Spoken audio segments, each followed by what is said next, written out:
Assalamualaikum dan salam sejahtera. Saya Muhammad Fahmi Kaib Muhammad Firdaus dari Sekolah Bahasa Alentang yang terletak di Bertempang. Kos sekolah saya ialah CBA 0018. Saya merupakan murid tahun 6 dan seorang pengawas sekolah. Hobi saya ialah bermain bola sepak dan cita-cita saya pula menjadi seorang tentera udara. Saya berasa gembira untuk berkongsi buku cerita yang telah saya baca ini yang bertajuk Sistem Suria. Buku ini adalah hasil karya Mike Goldsmith yang diterbitkan pada 2011 oleh Pusaka Institut Terjemahan Negara Malaysia Berhad. Buku ini mempunyai 48 halaman mencetak yang menceritakan tentang sistem suria. Jalan sejarah buku ini sangat menarik untuk saya kongsikan kerana terdapat unsur-unsur peneraka ilmu sains dan teknologi yang dapat memberi ilmu pengetahuan tentang sistem suria kita. Jalan cerita buku ini menceritakan tentang sistem suria iaitu kitaran, orbit, bintang berapi, bulan, bumi kita, planet dan ruang angkasa lepas. Misalnya bumi, matahari dan bulan ialah sebahagian dari sistem suria kita. Ini kerana semua benda bergerak mengelilingi matahari dan suria bermasuk matahari. Sistem suria bukan sahaja terdiri daripada planet, bulan dan matahari. Malah, terdapat juga planet kerdil, asteroid, meteoroid, debu dan gas. Komet juga kelihatan seperti bola salji yang besar dan kotor.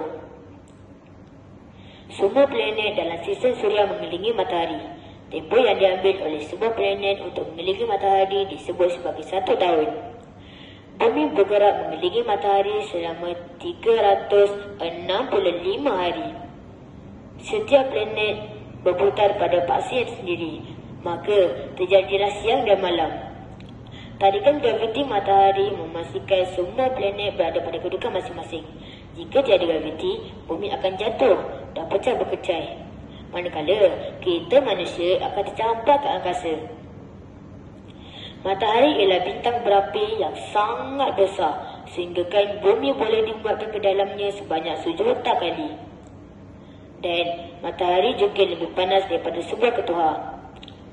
Memandang ke tempat cahaya arah matahari ialah sangat berbahaya.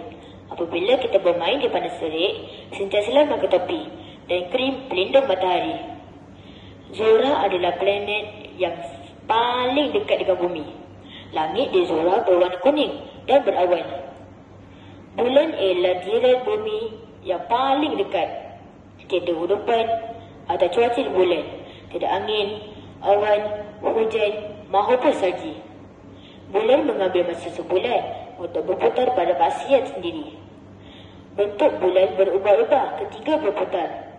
Bentuk yang berlainan ini disebut sebagai fasa pada permukaan yang berbentuk kawah-kawah. Planet Marikh ialah planet yang berwarna merah kerana ia berkarat. Terdapat banyak besi di dalam tanahnya. Mushtari pula ialah planet yang sangat besar. Ia bergerak laju daripada bumi. Zuhal ialah planet yang paling indah dalam sistem suria kita dan sangat ringan. Uranus pula ialah planet yang sangat sejuk, besar, berwarna biru hijau dan terletak jauh daripada angkasa lepas. Planet Pluto ialah planet yang sangat kerdil. Saiznya kecil, berwarna perak kemerah-merah-merahan. Saya amat menggalakkan kawan-kawan meminjam membaca buku ini. Buku ini boleh didapati di perpustakaan kita. Jangan lepaskan peluang untuk minjam membaca buku ini. Sekian, terima kasih.